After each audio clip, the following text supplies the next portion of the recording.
Good morning and welcome to the Unitarian Universalist Congregation of Princeton, where in our open and welcoming community, we live our message of hope, love, justice, and joy. Whether you're joining us online or in Channing Hall with us, we're glad that you are here. It is good to be together.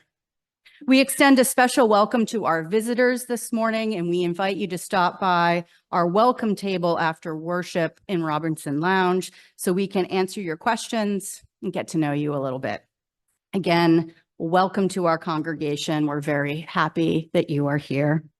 We do have a few announcements this morning. After our service today at 12 p.m. here in Channing Hall, we have a musical performance by Munalone, where they will share with us a unique fusion of peaceful meditation music, crystal bowl healing, and eclectic cover songs from different genres and generations. It stands for music, nature, love, and meditation.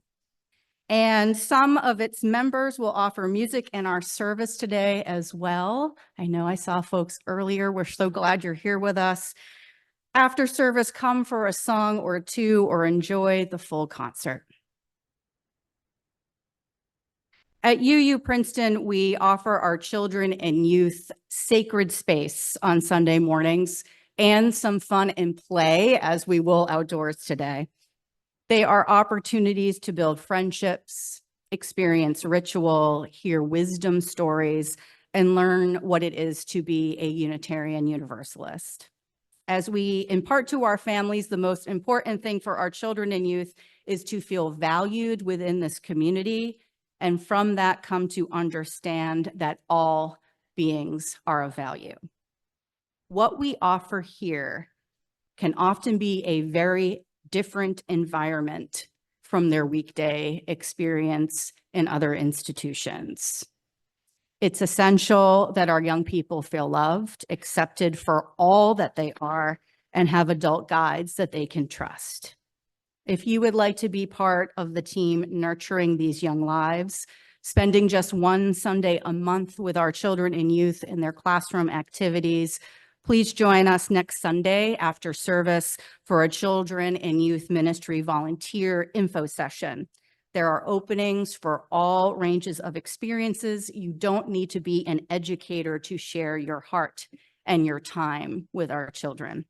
And we'll also have a Zoom info session the evening of Wednesday, August 21st as well.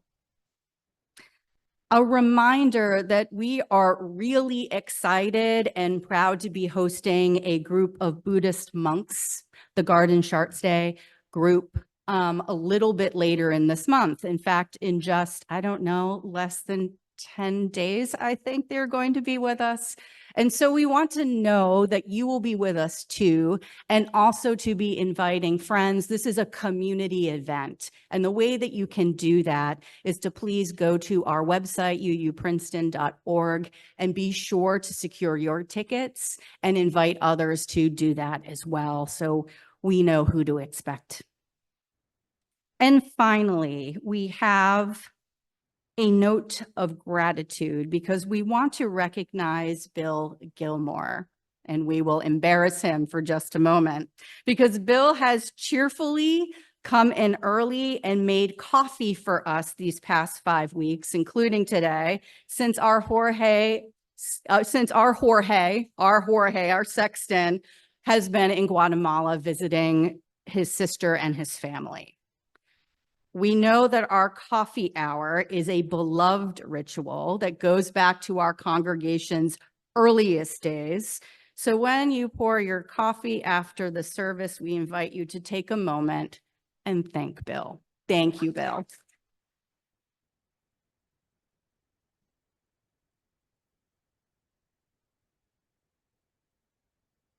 And now we center ourselves in community, alongside our companions here in Channing Hall, with us on Zoom, or perhaps joining us on YouTube later in the week. We center to reflect, to listen, to consider and reconsider, to feel deeply. We invite one another to rest in a sense that we are not alone on a mighty quest, this journey of life. Come, my friends, let us co-create again a sanctuary grounded in our truth-seeking and held within our compassion for ourselves, for one another, and the world. We invite you to bring in your individual burdens and longings as we seek to uncover in our midst new sources of hope. Come, let us journey together. Come, let us worship.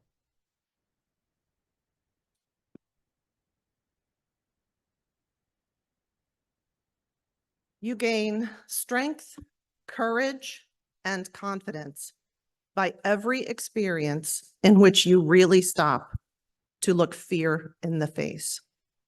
You are able to say to yourself, I lived through this horror. I can take the next thing that comes along. Eleanor Roosevelt.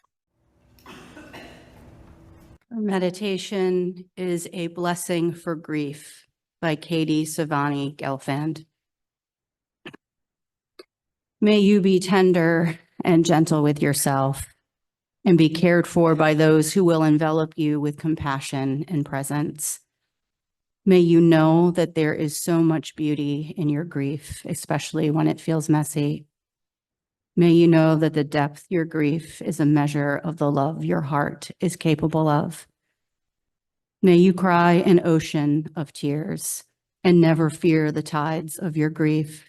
May you scream and rage and emote your pain in safe and supported spaces. And may you never be judged for the power of your expression. May you be comforted by a blanket woven of love when you feel the harsh and palpable illusion of aloneness.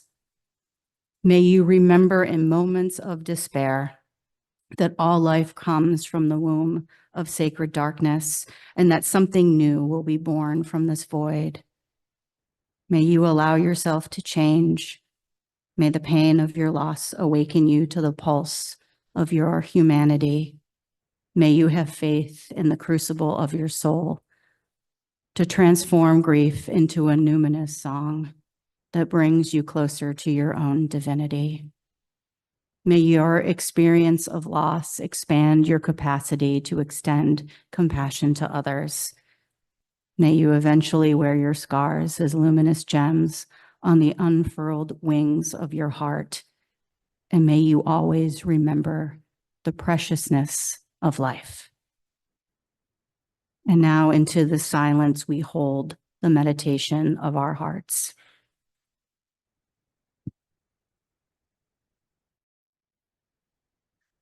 Hello. When Reverend Jennifer brought up the idea of me writing a reflection, my first reaction was, oh no. Then I thought, oh, maybe. Then why not? What's the worst that could happen? I remember what I heard from a very wise woman that I know from the choir who said, I figure if I fall on my face, there was someone there who needed to see me do that. So you're welcome, everyone. I recently applied to go to graduate school for social work. It's been a long journey. My mother got her master's when she was 55. I'm 56 and just starting, so I guess I'm a late bloomer. As part of my application, I had to write a personal statement wherein I had to describe significant life experiences that have led you to the development of your personality, your values, your belief systems, and to your decision to pursue a career in social work. I didn't think they gave me enough pages to do all that. Feel like I need more than 6 pages to describe my personality. So I just started writing my life story from the beginning of time. It was too long, so I had to edit. But one part that stayed in was I felt like my life had gone through a hurricane. That reminded me a lot of the theme of today's service, especially the question, where might we turn for refuge when overwhelmed by life's storms. At the time of my life's hurricane, I was a stay-at-home mom with a 3-year-old daughter. I was pregnant with a baby who we were told had a heart defect and would likely have other health challenges. And my husband wanted a divorce. I had to leave my home to live with my mom because we had no money to pay rent elsewhere. And my mom would always take me in. However, I couldn't bring most of my belongings with me. She already had furniture and kids' toys and kitchenware and a cat that she didn't want to freak out by bringing other animals into the house. So I lost my husband, my house, my pets, and most of my belongings all at once. I'm sorry, I know there are tissues down here. Fair to say that was one of the scariest and loneliest times of my life. Joseph Campbell said, "We must be willing to let go of the life we have planned so as to have the life that is waiting for us." I definitely lost what I had planned, and I couldn't imagine what was waiting for me. I was talking to my daughter, Hannah, that 3-year-old who is now 24, about the theme of my reflection and how I was struggling to find what to say about what got me through. There wasn't one big thing that helped me. She said, maybe the little things are the big things. She's very smart. I had friends I could talk to. I had a place to live. I had my friend who was with me when my son Liam was born. There were people in the community that saw me often to check up on me. There were moms and dads of my kids' friends who would step up when I needed babysitting or other help. I had a therapist who encouraged me to start antidepressants, which was frankly life-saving. There were many, many little things that added up to a web of support that sustained me until I could sustain myself, which I want to say was like 2 years ago. I felt guilty accepting help, but once I could acknowledge that there was no way to get through without help, it became a little easier. And I've since realized, are we having issues? Can you hear? No? No? Oh, there it is. Okay. I've since realized that knowing you need help and being able to ask for it is a strength, not a weakness. I needed helpers. In the midst of my life's hurricane, I found some helpers, and some of them found me. They couldn't calm the storm, but they prevented me from drowning until the storm was over.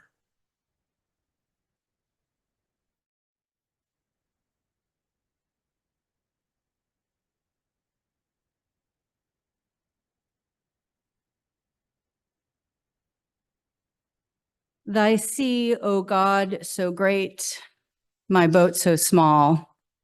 It cannot be that any happy fate will me befall, save as thy goodness opens paths for me through the consuming vastness of the sea. Thy winds, O God, so strong, so slight my sail, how could I curb and bite them on the long and sultry tail? Unless thy love were mightier than the wrath of all the tempest that beset my path. Thy world, O God, so fierce, and I so frail. Yet though its arrows threaten oft to pierce my fragile mail, cities of refuge rise where dangers cease. Sweet silences abound, and all is peace. I was First introduced to the sea when I was just a couple weeks old. My due date was mid-June, and my mother didn't buy a lot of summer maternity clothes thinking they would not be needed, but no one checked in with me about that. I decided I was not ready to be born until midway through the second week of July, 3.5 weeks late, which they let happen then. As my mom tells it, she had sweat enough of her summer away and was desperate to get to the beach. So with the, of course, appropriate covering and venting a newborn requires, I was brought along too. Growing up only a number of miles from the Atlantic, I can't imagine life without the ocean. I've experienced the woods and the mountains and the desert in wonder as expressions of nature's beauty and grandeur. When it comes to renewal, though, and reset, it's the ocean that my spirit craves. It's the ocean that my body and equilibrium knows. It is there my heartbeat intermingles with the holy. And so over the course of my recent sabbatical this past February through May, I planned 3 ocean encounters. Santa Barbara, California, on the Osa Peninsula in Costa Rica, and Beach Haven, LBI.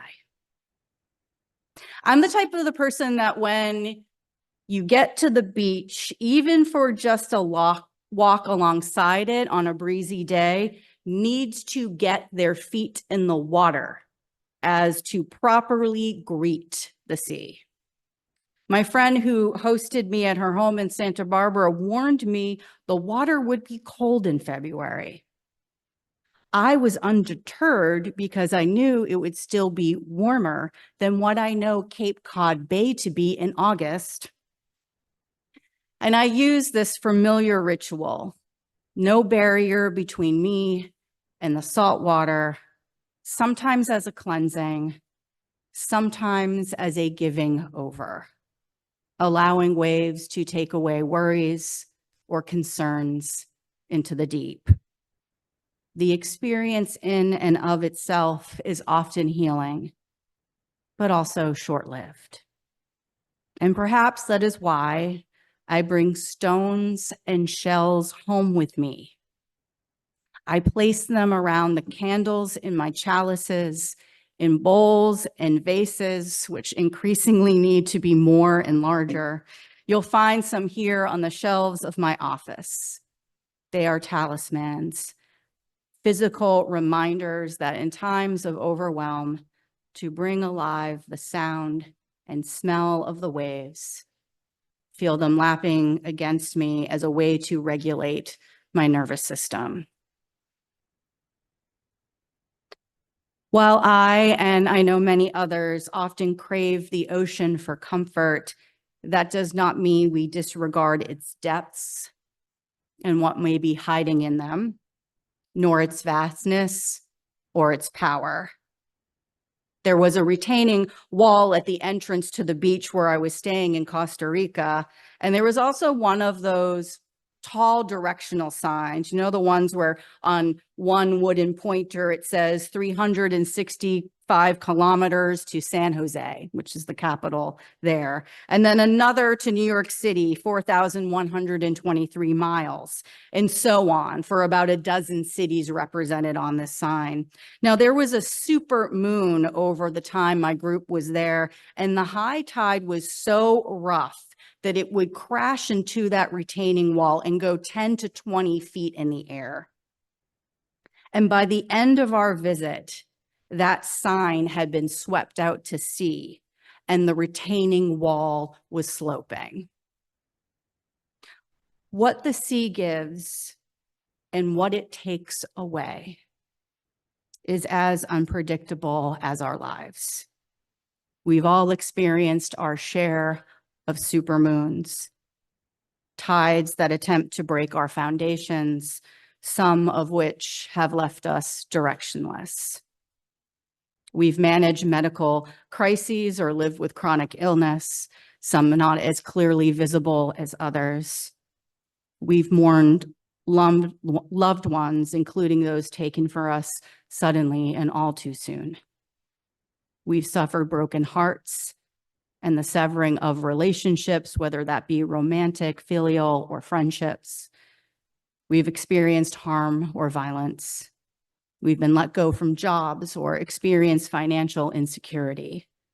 And sometimes we experience more than one of these at the same time. And our faith in the world is shaken.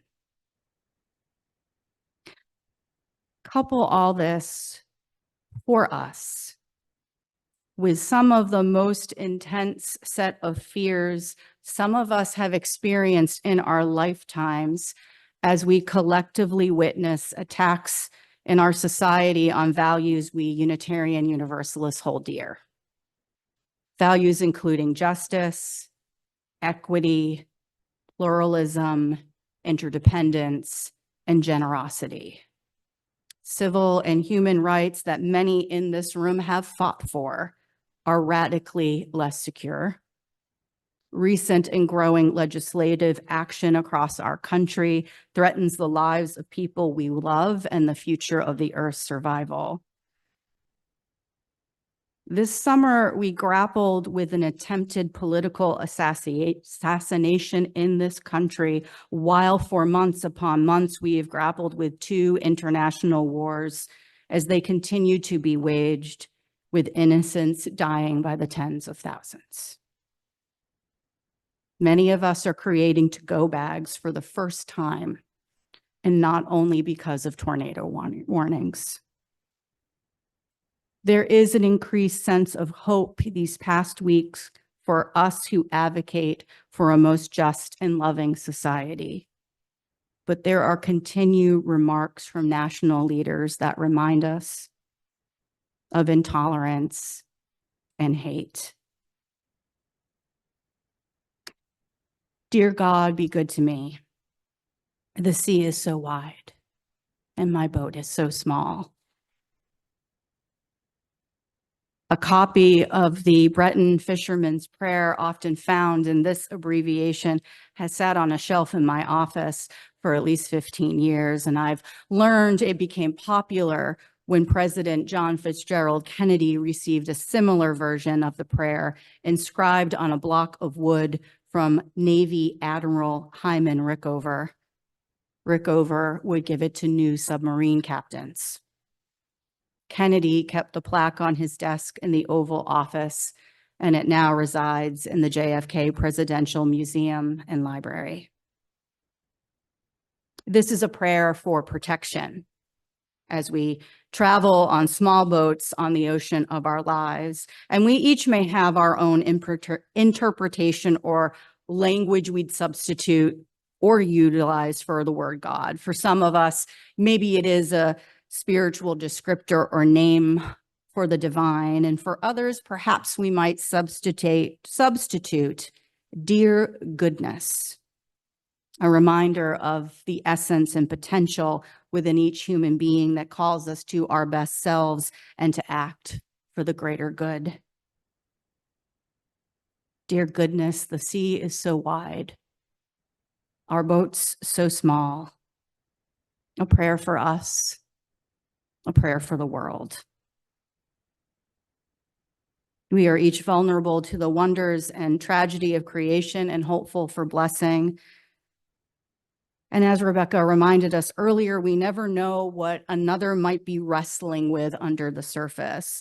One of my mentors shared with me that when he was early in his ministry, he thought in any given week there were about 10 to 20% of the congregation members that were struggling with something, and about 80 to 90% did not. And he came to learn it was the opposite, that 80 to 90% of us are grappling with something, some of us more acutely than others, but we still have something weighing on us. And we're reminded of this each Sunday as we light candles and place stones in our weeping bowl, because most of us do.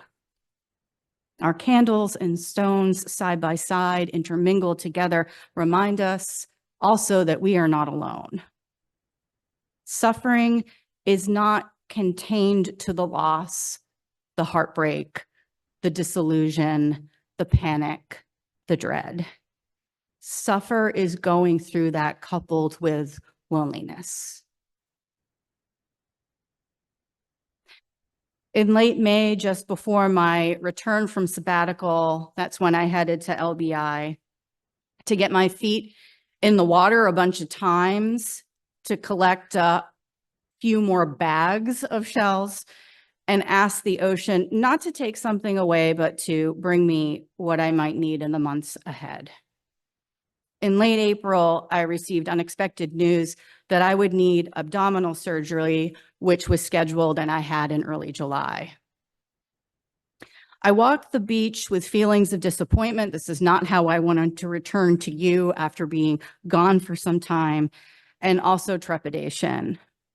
While I knew that this procedure was what I needed, I was not thrilled, as none of us would be, that it was before me.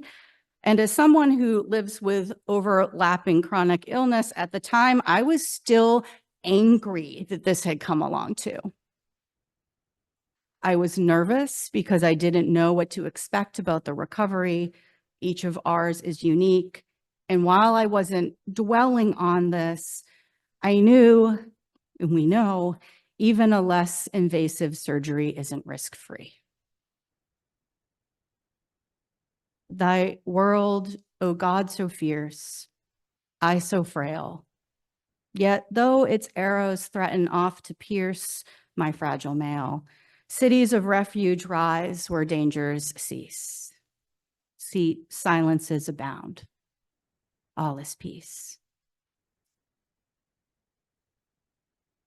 I'd like to draw attention to this phrase in this closing stanza of the poem: cities of refuge rise. And I invite us to imagine our cities, or rather, maybe our circles of refuge. Some of us might be thinking of our families, whether they be by birth or by choice or a combination. We're thinking of close friends, perhaps some of whom we've met here. No, too, we have created together congregational circles of care for one another. Our pastoral associates provide support to those experiencing illness or loss through phone calls and visits to check in, coordinating rides, meals, and some other things. We have a UU Princeton online prayer circle where you can let us know if you'd like us to hold you in your thoughts, or others to hold in our thoughts. And you also can be one of those people thinking of others who've requested prayers, and you can find more information in our weekly email and our monthly skylights about who to connect with. And if you're still not sure, please reach out to me, reach out to Reverend Bill. And also, if there is a sizable interest, we will revive a bereavement, what we often call a grief group, in the fall, and an email is coming out in the coming weeks about that. Those are formal supports, but there are boundless informal ways that we tend to one another. And much of that comes through relationships we build, through involvement in our ministries that often offer connection and reflection, fellowship, social justice, spiritual development for ourselves and our children, service, leadership, and growth.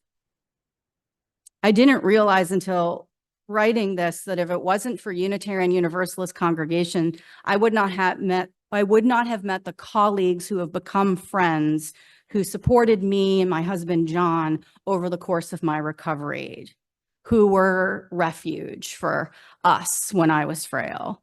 And two of them are not even UU, but I met them through UU connections to a UU congregation. I was beyond grateful and humbling by their outpouring support, including bringing me Care Bears because I requested them. And I can only hope to be as supportive to them when they are in need as they have been to me. We recognize that some of us may not quite know who our circles of support are yet. Maybe like some of us we're new to this area. Maybe we're in a space of transformation and the circles that we have been in are changing too. Maybe it feels too vulnerable to ask for help, especially when that is countercultural in our society that places independence over interdependence. Each of us are worthy of such circles. You deserve, we deserve, everyone deserves people to accompany us in times of personal turmoil, places that offer messages and actions of love when we are overwhelmed with calls for harm and hate, and to be amongst those who resist injustice and provide communal care, especially when we cannot trust societal structures to do the same. Together, we can build a bigger boat. Together, we have built bigger boats. Instructions on living in a broken world provided to us from the nonprofit Still We Rise, who advocates to uplift and support those with marginalized identities. Lean into community. Seek out love. Applaud the good you see. Keep paying attention. Talk to your neighbors. Dance to the music and embrace art. Look for love in small joys. Take breaks and relish in nourishing your body. Donate what you can. Linger at the dinner table with friends. Check in with your people. Let yourself grieve. Love one another as deeply as you can. The storm is upon us, and we must hold on. Don't give up. We're here together. Whatever may be before us, however life and the world may overwhelm, don't give up. We're here together. May our community continue to hold one another and together those beyond us in love. Amen and blessed be. At the end of our hour, we extinguish our chalice, knowing that its light carries us until we gather again. If you have come today seeking peace, may comfort wrap you in its embrace. If you have come seeking inspiration, may you leave sustained to address the world's great unrest. Go forth from here, trusting in your worth and the value and dignity of all beings, of which we are held together in abiding love. Amen and blessed be.